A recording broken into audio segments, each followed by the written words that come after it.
وأنكم إلينا لا ترجعون।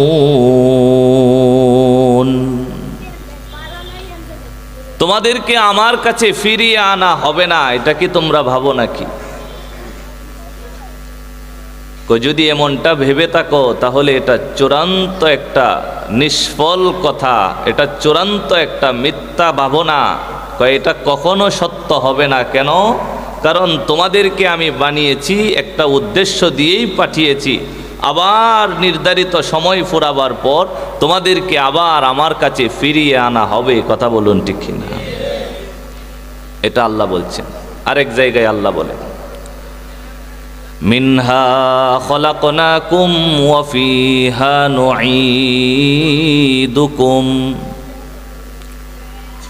ওয়া মিনহা নুখরিজুকুম তারাতান উখরা।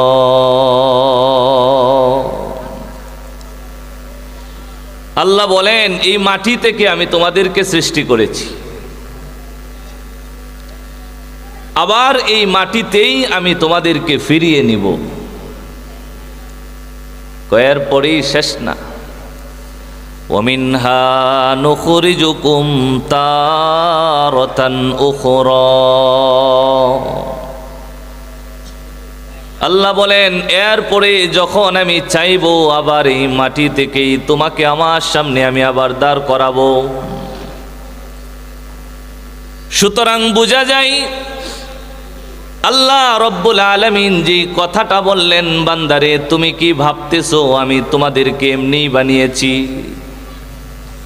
আর তুমি কি মনে করো কখনোই আমার কাছে তোমাদের ফিরিয়ে আনা হবে না? আল্লাহ বলেন এই কথা সত্য না। কেন?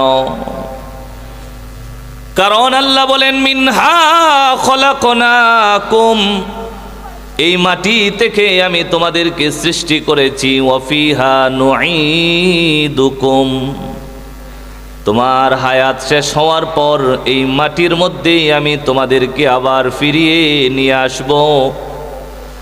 আল্লাহ বলেন, কবরস্থ করা হবে, কবরের মধ্যে তোমাকে দাফন করা হবে, কিন্তু তুমি কবরের মাটির সাথে মিশে যাবে ঠিকই।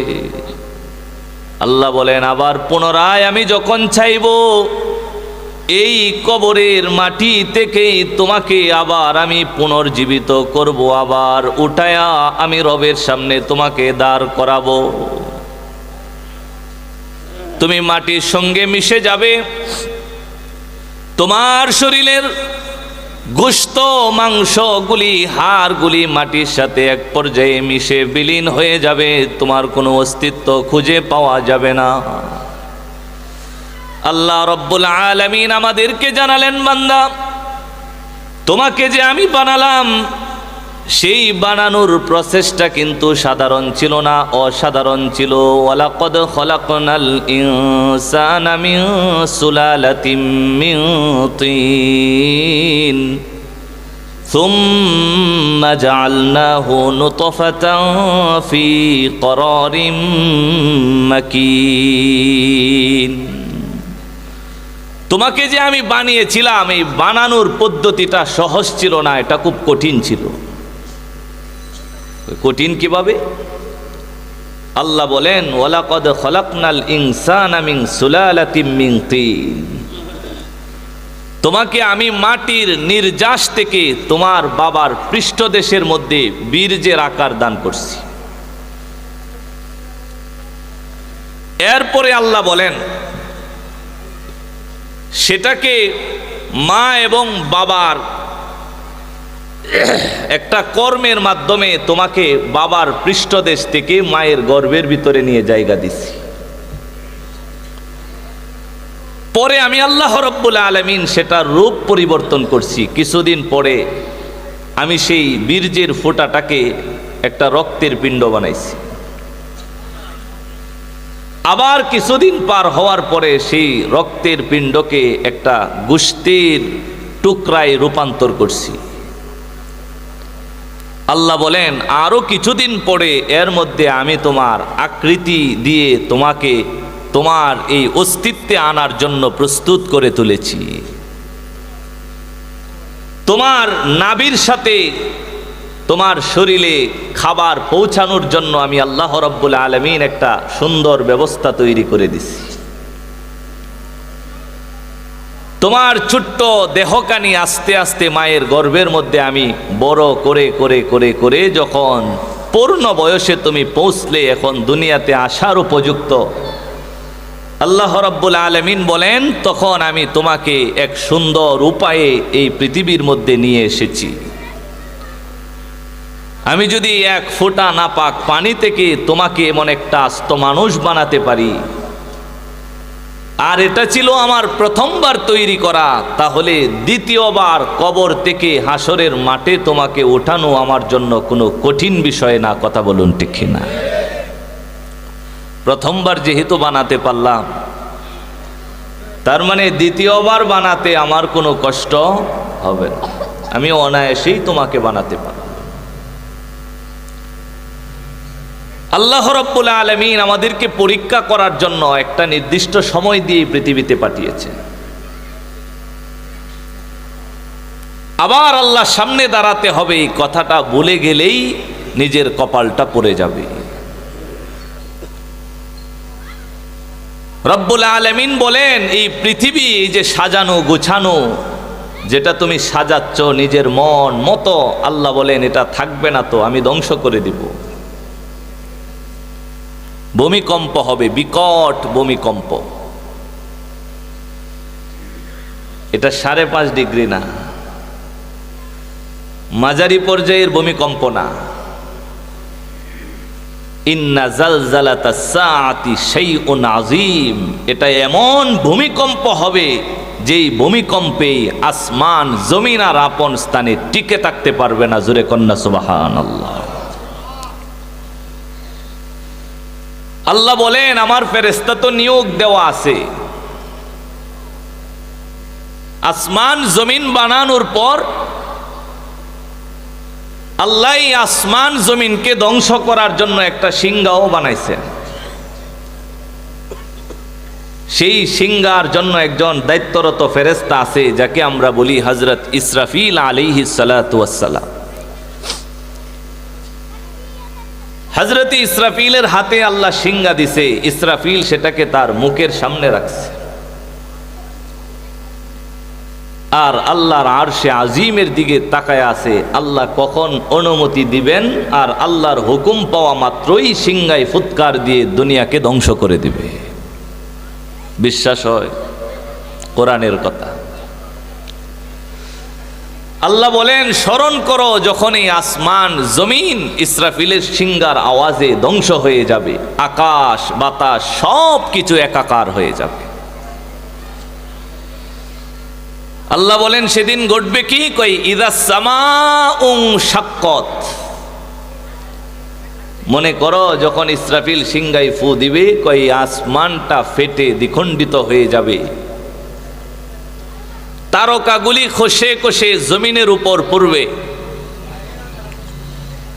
বিশাল উঁচু উঁচু পাহাড়গুলি যেগুলি আকাশের দিকে মাথা উঁচু করে দাঁড়ায় আছে, কই সেগুলা বাতাসের সাথে তোলার মতো উড়তে থাকবে, বাতাসের সঙ্গে কোনো পাহাড়কে অস্তিত্বের মধ্যে খুঁজে পাওয়া যাবে না। সুবহানাল্লাহ। আল্লাহ বললেন আমি হাসরের মাঠ কায়েম করব, এই আসমান জমিনকে ধ্বংস করে দিব, সমস্ত কিছু ফানা ফানা হয়ে যাবে, সব ধ্বংস হবে, পৃথিবীর কোনো মানুষ বেঁচে থাকবে না, পৃথিবীর কেউ থাকবে না, শুধু আল্লাহ যাকে চাবেন সেই একমাত্র তখনও পর্যন্ত অস্তিত্বে থাকবে। কথা বুঝতেছে? আল্লাহ ডাক দিয়ে মালাকুল মাউতকে জিজ্ঞাসা করবে, মালাকুল মাউত মান বাকিয়া মিন খালকি, আমার সৃষ্টির মধ্যে এখনো কে কে বাকি আছে? ইসরাফিল কিন্তু সিংহার মধ্যে ফু দিয়ে দিছে, প্রথম ফু দেওয়া হয়ে গেছে। মালাকুল মাউতকে আল্লাহ জিজ্ঞাসা করে মান বাকিয়া মিন খালকি, আমার সৃষ্টির মধ্যে কে কে বাকি আছে? মালাকুল মাউত আল্লাহকে জবাব দিবে রব্বুল আলামিন আনতাল হাইয়্যু লা তামুতু আবাদান, আপনি তো আল্লাহ, আপনি চিরঞ্জীব, আপনি কখনো মারা যাবেন না। ওয়া জিবরাইল, জিব্রাইল বাকি আছে। ওয়া মিকাইল ওয়া ইসরাফিল ওয়া আনা মালাকুল মাউতি ওয়া হামালাতুল আরশ। আপনি বাকি আছেন, আপনি তো চিরঞ্জীব আল্লাহ, আপনি তো কখনো মরবেন না। ফেরেশতাদের মধ্যে জিব্রাইল বাকি আছে, মিকাইল বাকি আছে, ইসরাফিল আর আমি মালাকুল মাউত। কয়জন হয়েছে? 4 জন। ওয়া হামালাতুল আরশি, আর আপনার আরশ বহনকারী ফেরেশতারা এখনো পর্যন্ত জীবিত আছে, তারা মারা যায় নাই।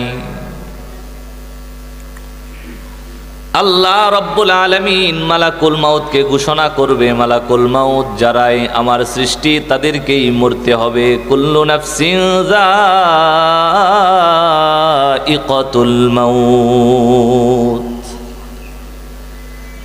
জিব্রাইল আমার সৃষ্টি, মিকাইল আমার সৃষ্টি, ইসরাফিল আমার সৃষ্টি, যারা আমার আরশ বহন করে দাঁড়িয়ে আছে তারাও তো আমার সৃষ্টি, সুতরাং তাদেরকেও মরা লাগবে। কিতাবের মধ্যে এসেছে মালাকুল মাউতের মাধ্যমে জিব্রাইলকেও জান কবজ করা হবে, ইসরাফিল মিকাইলকেও কবজ করা হবে।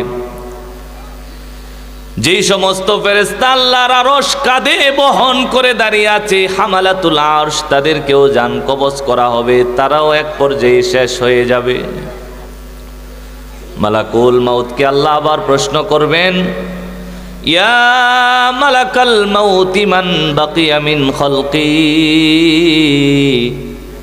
এখন জবাব দাও, আমার সৃষ্টির মধ্যে কে কে এখনো পর্যন্ত বাকি আছে? আল্লাহ এই পৃথিবীটাকে শূন্য বানাতে চান, শুধুমাত্র একজন থাকবেন, জুড়ে বলেন তিনি কে? আল্লাহ জিজ্ঞাসা করবেন, মালাকুল মাউত মান বাকিয়া মিন খালকি, এখন আমার সৃষ্টির মধ্যে কে কে বাকি আছে? মালাকুল মাউত জবাব দিবে, আল্লাহ।